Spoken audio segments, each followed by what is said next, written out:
अलकाताई, अहो भूक लागली असेल ना तुम्हाला? 5च मिनिटात होतंय, थांबा. हे बघा घाईच करतेय मी. अगं, नाही ग, मला कंटाळा आला होता रूम मध्ये बसून. म्हटलं जरा गप्पा माराव्यात तुझ्याशी, पण तूही कामातच आहेस. असू दे, नंतर बोलूया. अलकाताई, भाजी शिजेपर्यंत थांबा ना, मारूयात गप्पा. चालेल. ए, मी काही मदत करू तुझी? नाही नाही नाही, तुम्ही फक्त शांत उभं राहा. तुम्हाला खुर्ची आणू का मी? नको ग, बसूनच असते मी दिवसभर. एक विचारू का हो? विचार ना. बाळ आता गप्पा मारत असेल ना? हो, मारतो तर. कधी लात मारून, कधी हालचाल करून. खरंच? काय काय गप्पा मारतं मग बाळ? आई मी बरा आहे, माझी काळजी करू नको. हो, अगदी तसंच. दिवसभर शांतही बसू देत नाही ग. ए वृंदा, तुला गंमत सांगू? ज्या दिवशी मी इडली खाल्ली होती बघ, त्या दिवशी बाळ एवढं वळवळ करत होतं. मला वाटतं इडली आवडते बहुतेक. काय सांगताय? खरंच निसर्गाची पण कमालच नाही. हो ना. आणि ही कमाल फक्त आपल्या बायकांच्या वाट्याला आलीये. ही खरी कमाल वाटते बघ मला. म्हणजे बघ ना, इतर कुठल्याही नात्यांच्या आधी, सगळ्यांच्या आधी ते बाळ आपल्या आईला ओळखू लागतं. आपल्या आईचा स्पर्श, तिचा आवाज, हे सगळ्यात आधी बाळाला कळतं ग. म्हणून ना वृंदा, असं प्रत्येक क्षण जपून जगावं असं वाटतं बघ. अलकाताई, माझी आई सांगायची मला की एखादं बाळ जन्माला येतं तेव्हा फक्त लेकरू जन्माला येत नाही, त्यासोबत ती आईही जन्माला येते.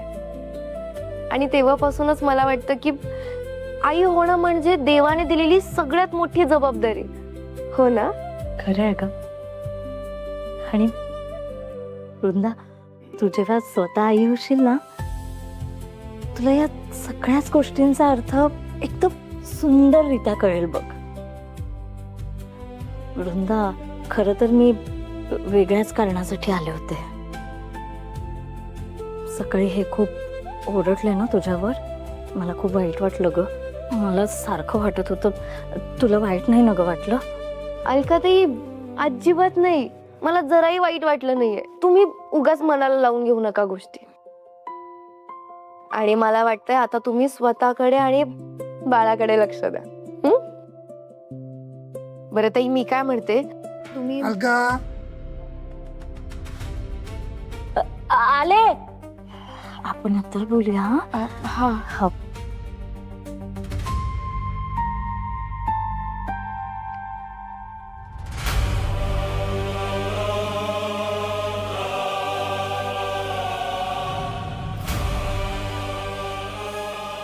ड्रॉइंग बुक, माझं ड्रॉइंग बुक. ड्रॉइंग बुक, माझं ड्रॉइंग बुक.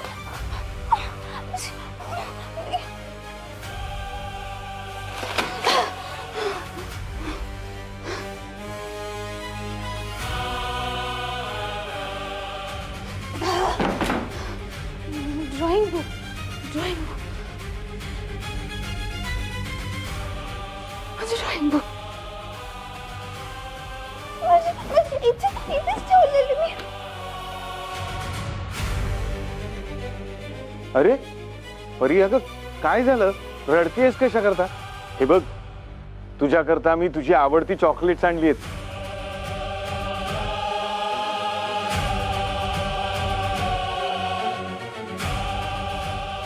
काय झालं माझ्या परिराणीला? कोणी काही बोललं का? ग माझ्याकडे बघ तरी. आणि हे काय, तू आज स्केच का नाही काढत आहेस? तुझं स्केचबुक कुठे आहे? नाही सापडत आहे. हो, कुठे ठेवलं होतं सांग बघू. इथेच ठेवलं होतं मी. इथे. आपण शोधूया आता. कुठे बरं गेलंय परीचं स्केचबुक? इकडे कपाटात आहे का?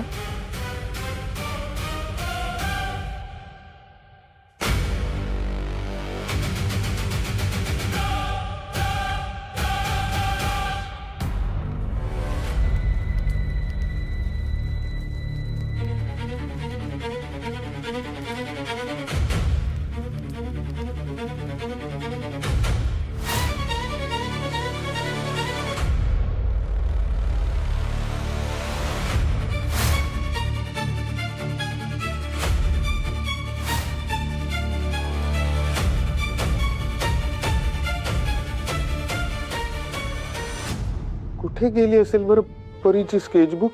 तू तू तू तू मला स्केचबुक शोधून दे, मला मला हवंय. हो हो हो हो, बर बर बर, खरंच दूर गेलाय. दमलं की येईल परत ते. आणि नाही आलं तर आपण शोधूयात ना. पर तेही नाही सापडलं तर मी तुला आणखीन एक नवीन छान स्केचबुक आणून देईन. हा, नाही नाही, पण मला मला माझं स्केचबुक पाहिजे, माझं पाहिजे. बर बर, मी शोधून देतो. हा, मी शोधून देतो. पण परीचं स्केचबुक अचानक गायब झालं कसं?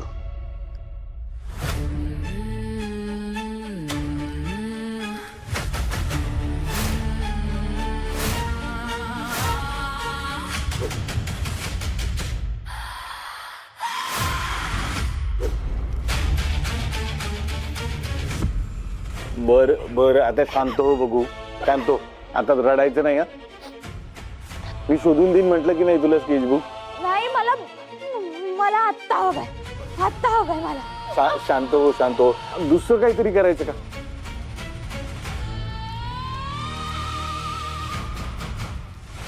क्षमा करा परिबाळा, क्षमा करा मला, पण तुझ्या उत्सुकतेची किंमत तुलाच मोजावी लागणार आहे. सर्व वशे मम सदा, सर्व मम विधेय. आपण तोपर्यंत असं करायचं का? हा, हे बघ, हे हे हे कागद आहेत ना, या कागदांवरती आपण दुसरं काहीतरी चित्र काढायचं का? स्वाहा. अग्निदेवा, जे दिसतंय ते जळू दे, आणि जे लपून राहिलंय ते लपूनच राहू दे. सर्व वशे मम सदा, सर्व मम विधेय.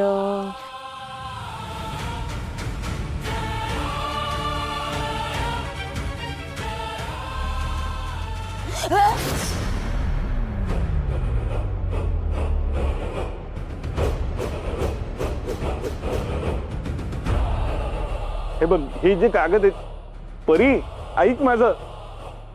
अगं, मी शोधून देतोय ना तुझी बुक.